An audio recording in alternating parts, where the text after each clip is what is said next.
लोकसभा निवडणुकीचं बिगुल वाजलं असलं तरी अद्याप हातकणंगले मतदारसंघातील महाविकास आघाडी आणि महायुतीचे उमेदवार निश्चित झालेले नाहीत।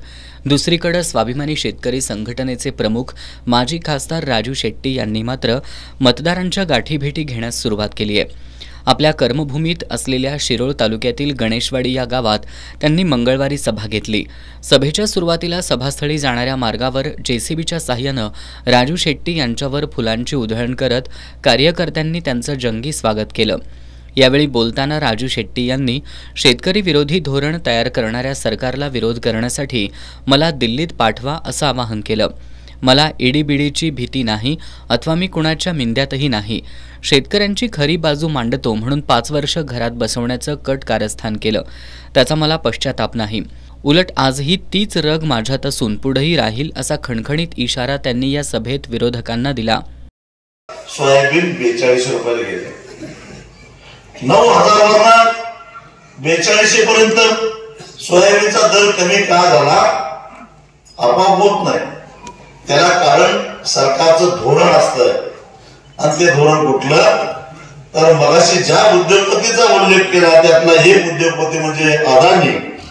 त्या अदानीनं मलेशिया सारख्या राष्ट्रातून मोठ्या प्रमाणामध्ये पाम तेल आयात केलं आणि त्या पाम तेलाच्या आयात करत असताना त्याला भरमसाठ सवलती दिल्या गेल्या, त्याच्यावरचा आयात कर कमी केला गेला आणि त्यामुळे बाजारामध्ये भरमसाठ हे पाम तेल आल्यामुळे आपल्या सोयाबीन पासून तयार होणारं तेल, भुईमुगापासून तयार होणारं तेल, करडईपासून, सूर्यफुलापासून, मोहरीपासून तयार होणारे तेल या सगळ्या तेलांच्या किमती खाली आल्या।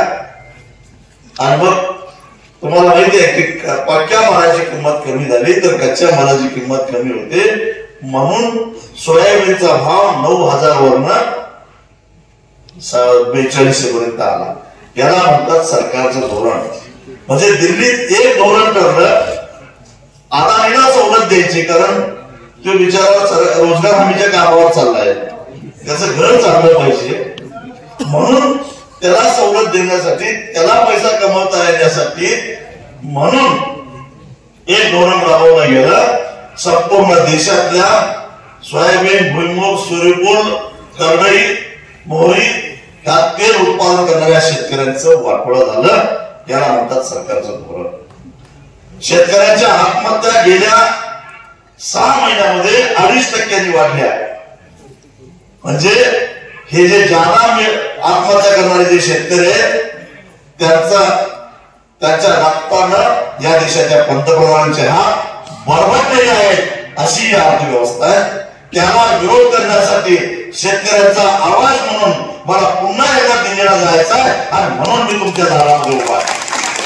यावेळी पंचायत समिती सभापती सचिन शिंदे, सुवर्णा अपराज, सागर शंभू शेटे, विठ्ठलराव मोरे, अप्पा पाटील, कॉम्रेड जयश्री पाटील, शैलेश आडके, बंडू कडोले, मिलिंद साखरपे, सागर मादनाईक, सुनील गोरवाडे, अण्णासो उदगावे, पंकज कनवाडे, विपुल बेडक्याळे, पुष्पलता शिरढोणे, प्रणव खोत, जयदीप बिरनाळे यांच्यासह कार्यकर्ते मोठ्या संख्येने उपस्थित होते।